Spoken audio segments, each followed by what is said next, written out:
Report آ رہی رہتی ہے, IB والے مجھے آ کے بتاتے تھے کہ جی دیکھیں شہباز شریف کی خفیہ میٹنگ ہو رہی ہیں, بیچ میں ان کے لوگ پڑے ہوئے ہیں, جنرل باجوہ کی کوئی فادر ان لا ان کے گھر میٹنگز ہو رہی ہیں. یہ ساری مجھے خبریں آ رہی تھیں. لندن کسی کو بھجوایا جا رہا ہے. تو میں مانتا نہیں تھا. میں جنرل باجوہ کو جب ملتا تو وہ کہتا تھا ہو ہی نہیں سکتا, ہم تو کنٹینیوٹی چاہتے ہیں.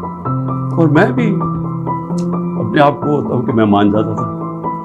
لیکن جب یہ سائفر آیا تو تب مجھے ہوا کہ یہ تو اس کے بغیر ہو ہی نہیں سکتا.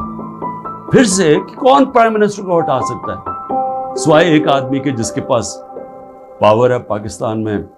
تو پاور ادھر ہی ہے, سپر کنگ ہے, سب پوچھنے والا کوئی نہیں ہے, لیکن پاور ہی پاور ہے. اس کے بعد اگلے دن عدم اعتماد اسمبلی میں ٹیبل ہو جاتی ہے اور ایک دم ہمارے لوگ ہلنا شروع ہو جاتے ہیں. اور پھر ہمارے اتحادی وہ بھی ایک دم ہمارے سے خوش نہیں ہوتے. لیکن یہ یاد رکھیں کہ یہ ٹائم کون سا تھا. یہ وہ ٹائم تھا جب پاکستان کی اکانومی 17 سال میں سب سے بہتر امپروو کر رہی تھی. اکنامک سروے اٹھا کے دیکھ لیں آپ, سارے اکنامک انڈیکیٹرز دیکھ لیں, ہم بڑے مشکل وقت سے نکلے تھے. بینکرپٹ اکانومی ملی, 2 سال کرونا آ گیا. دنیا نے تعریف کی کہ پاکستان وہ ملک ہے جو ٹاپ 3 ملک ہے جنہوں نے سب سے بہتر کرونا, اتنی بڑی وبا, اتنے بڑے کرائسس سے ڈیل کیا. جبکہ ہندوستان میں تباہی آئی, ایران میں تباہی آئی, ساتھ والے ملک. پاکستان کی تعریف دنیا کرتی تھی. وہ ایک امریکہ کے اندر جو فائنینشیل ایڈوائزر تھا ٹرمپ کا, میرا وہ کہتا ہے کہ اگر پاکستان کا جس طرح کرونا پہ پاکستان نے ڈیل کیا, اگر امریکہ کرتا تو 10 کھرب ڈالر کا امریکہ کو بچتا تھا. تو ادھر سے نکلے, اکانومی گرو کر رہی ہے, انڈسٹری گرو کر رہی ہے. تو ایک دم یہ عدم اعتماد کدھر سے آ گئی.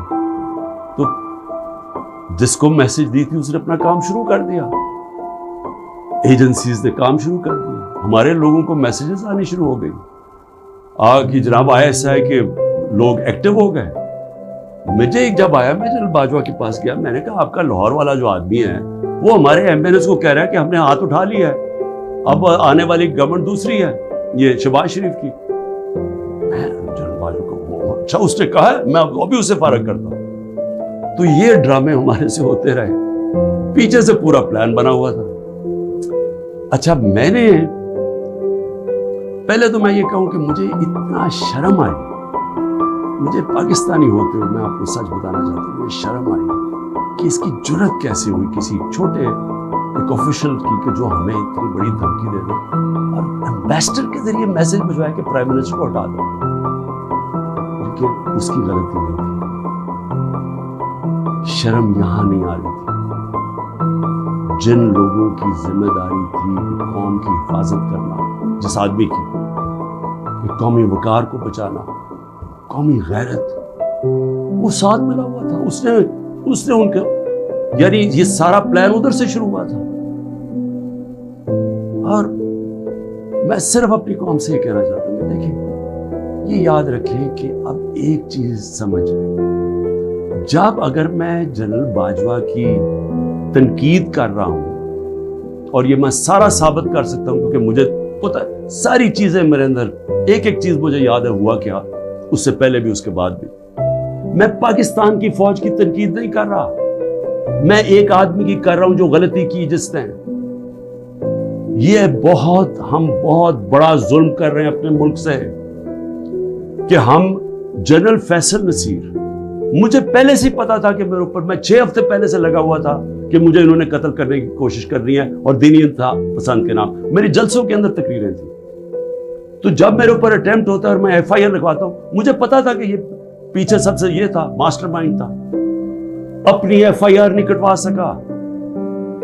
جب JIT کے اندر یہ ثابت ہو گیا کہ ایک نے 3 شوٹر تھے, تو جو سارا حکومت کا جو انہوں نے کوشش کر رہے تھے کہنے کی جی دینی انتہا پسند ہے, وہ جب سارا وہ ان کا نیریٹو ہی ختم ہو جاتا ہے, تو انہوں نے JIT کو سیبوٹاج کیا اور پھر میرے اوپر غداری کا ایک پرچہ کر دیا ہے کہ جنرل فیصل نصیر کو میں نے ڈرٹی ہیری کیوں کہا, سائیکوپیتھ کیوں کہا, میرے اوپر غداری کا پرچہ لگ جاتا.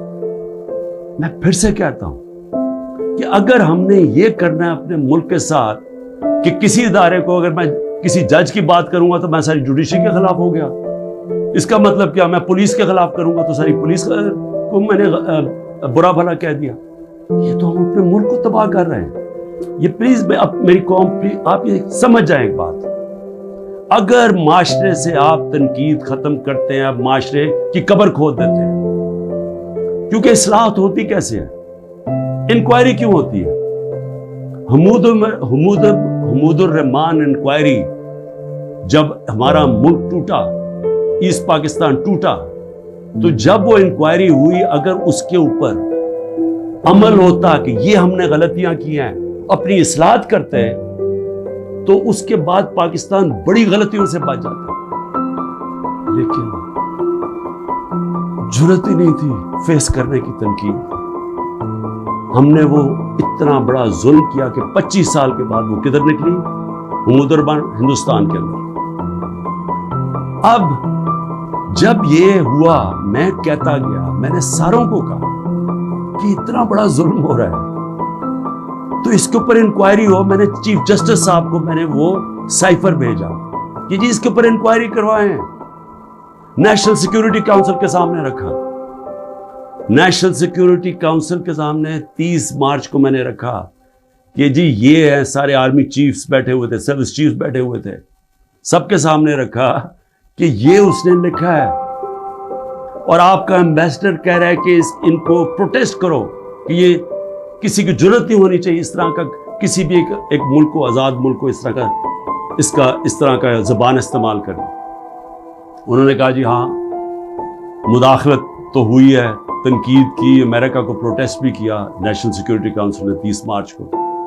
میں نے پارلیمنٹ میں لے کے گیا کہ ان کیمرہ میٹنگ کروائی. میں نے کہا ان کے سامنے رکھو. اپوزیشن کو لیڈر ہی نہیں آیا اس میٹنگ پہ. شہباز شریف، آصف زرداری انہوں نے بوائکاٹ کر دی. کیوں کی؟ کیونکہ ملے ہوئے تھے ساتھ، یہ اس کا حصہ تھے، یہ سازش کا حصہ تھے. کیونکہ کیا یہ پاکستان کے پرائم منسٹر کے خلاف ایک آدمی کہہ رہا ہے کہ اس کو ہٹاؤ، تو کیا یہ عمران خان چھوڑے کسی بھی ملک کو اجازت دیتا ہے ایسے؟ کیا ایران کے اندر کسی کی جرأت ہے کہ ان کے ایمبیسڈر کو کہے کہ جا کے اپنے پریزیڈنٹ کو ہٹا دے؟ یا ہندوستان میں کسی کی جرأت ہے کہ کہے کہ یہ ایمبیسڈر کہے کہ جی نریندر مودی کو ہٹا دے؟ قومی غیرت ہوتی ہے، قومیں غیرت کے اوپر کھڑی ہوتی ہیں، قوم غیرت سٹینڈ لیتی ہیں، مشکل وقت گزارتی ہیں اور مضبوط ہو جاتی ہیں. دنیا ان کی عزت کرتا ہے، دنیا اس قوم کی عزت کرتا ہے جو اپنی عزت کرتی ہے. جب ایک عام آفیشل اس طرح کا سٹیٹمنٹ دے اور میں اس کے اوپر کچھ ہوئی نا، یعنی نیشنل سیکیورٹی کاؤنسل میں حیران ہو گیا کہ صرف جی ہم ڈیمارش کرتے ہیں. آپ انکوائری کرنی چاہیے تھی، پوچھنا چاہیے تھا، لکھنا چاہیے تھا کہ اس نے کیوں یہ کہا.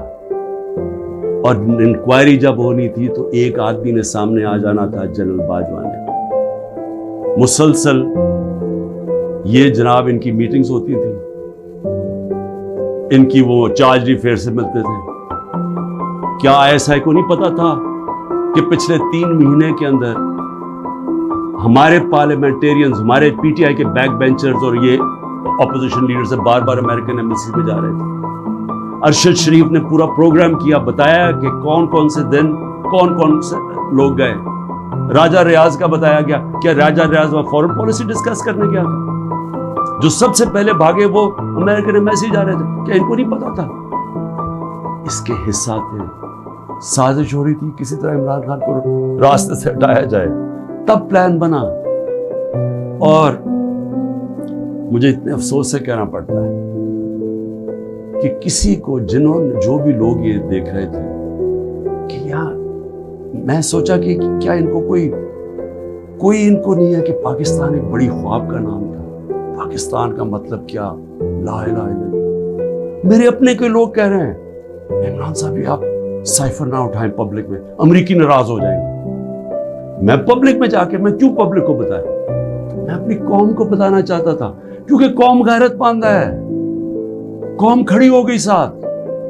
یہ سیاسی طور پہ نہیں میں کر رہا، میں ایک وہ پاکستانی ہوں جو اس ملک کے جو خواب تھا میں اس میں بلیو کرتا ہوں کہ لا الہ الا اللہ، کوئی نہیں ہے خدا سوائے اللہ کے، میں کوئی کسی کی غلامی نہیں کرنے کے لیے تیار۔ اور میں آپ کو یہ امریکہ کا بھی بتا دوں، دیکھیں امریکہ کی ایک بات سمجھ ہے، امریکہ جو ہے وہ اپنے مفاد کے لیے فیصلے کرتا ہے، وہ دوستیاں نہیں نبھاتا، امریکہ اپنے انٹرسٹ کو پروٹیکٹ کرتا ہے۔ ہمارا کام ہے ہم اپنے انٹرسٹ پروٹیکٹ کریں۔ جب وار آن ٹیرر میں نے مخالفت کی کہ ہمیں امریکہ کی جنگ میں نہیں شامل ہونا چاہیے، اٹھا لے میری سٹیٹمنٹس، میں ہر بار کہتا رہا کہ یہ ہماری جنگ نہیں ہے۔ میں کیوں کہہ رہا تھا؟ میں اپنے لوگوں کے لیے کہہ رہا تھا۔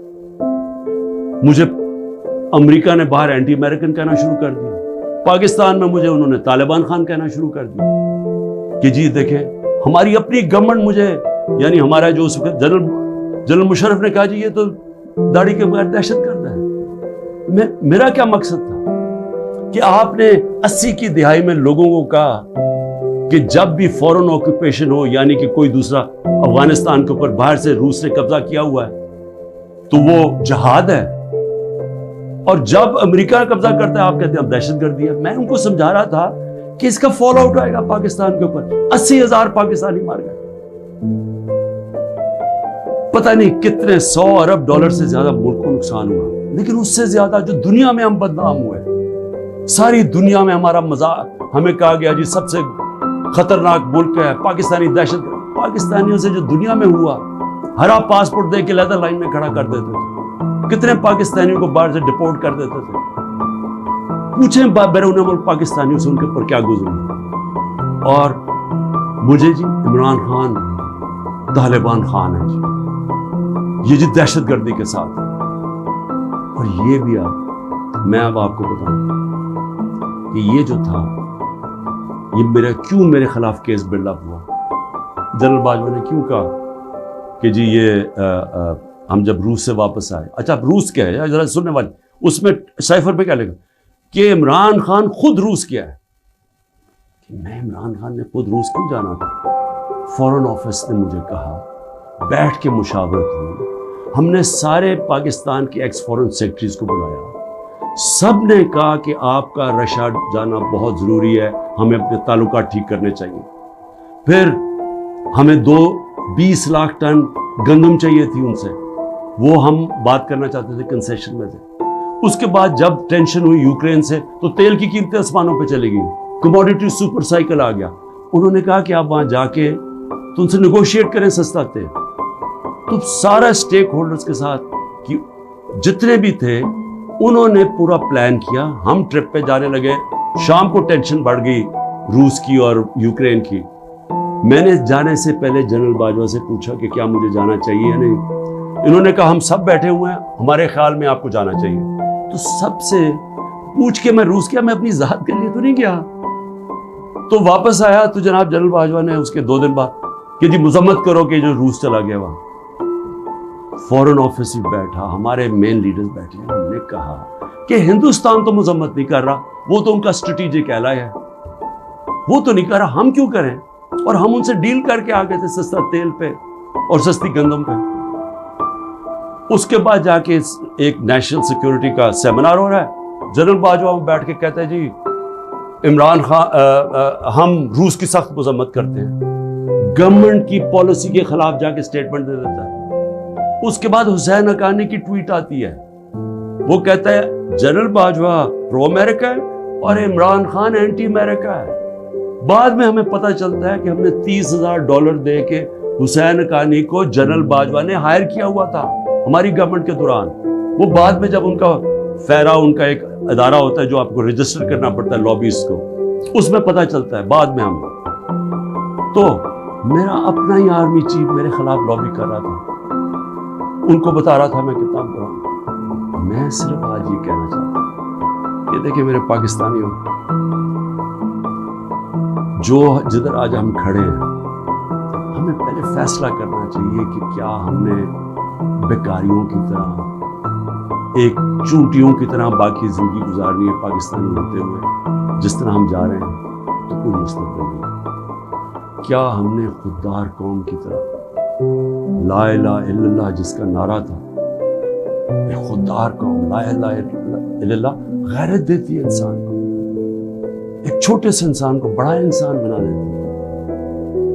ہم ایک دنیا کے عظیم لیڈر محمد مصطفیٰ صلی اللہ علیہ وسلم، جنہوں نے جب مسلمان کمزور بھی تھے تو انہوں نے 2 سپر پاورز کے سربراہ کو خط لکھا کہ میں اللہ کا پیغام لے کے آیا ہوں، اس پہ چلو گے تو تمہاری بہتری ہے۔ خوددار، اللہ سے صرف ڈرنے والے لوگ، ہمیں یہ کیا بنا دیا کہ جی اپنا ہی ملک کا آرمی چیف ان کو لکھ رہا ہے کہ جی دیکھیں عمران خان یہ اینٹی امریکن ہے۔ تو میں اپنی قوم سے آخر میں کہنا چاہتا ہوں کہ دیکھیں ہو کیا رہا ہے پاکستان، ایک ہی چیز ہو رہی ہے، سب کچھ، کوئی فکر نہیں ہے ملک کدھر جا رہا ہے، کوئی اس وقت فکر نہیں کہ ملک کے سارے ادارے تباہ ہو رہے ہیں، سارا صرف ایک 1 پوائنٹ ایجنڈا ہے کہ عمران خان کو کس طرح ڈسکوالیفائی کرنا اور جیل میں ڈالنا، یہ ایجنڈا ہے۔ اس کے اندر یہ سائفر بھی آ گیا، یہ نہیں ان کو پتا کہ سائفر میں ان کی تباہی ہے، کیونکہ یہ سب ملوث تھے اس میں، یہ شہباز شریف کی زرداری بھی تھا، ساروں کو پتا تھا سائفر کا، سارے میٹنگز کر رہے تھے امریکنوں کے ساتھ۔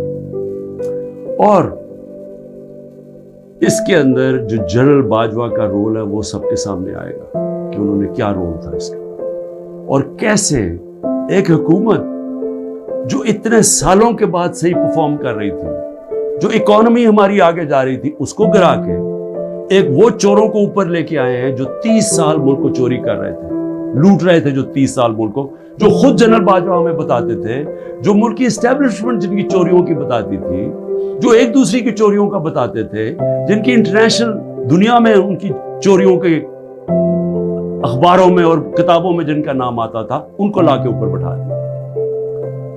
انکوائری سب سے بڑی یہ ہونی چاہیے اس سائفر کے اوپر جو FIA نہیں کر سکتی، اگر صحیح انکوائری کروانی ہے تاکہ ہم آگے یہ غلطیاں نہ کریں، تو انکوائری یہ ہونی چاہیے کہ یہ سازش میں کون کون شریک تھا کہ ایک گورنمنٹ گرا کے ایک ملک کی اکانومی کی تباہ کیا، آج پاکستان کو گھٹنوں پہ رکھ دیا۔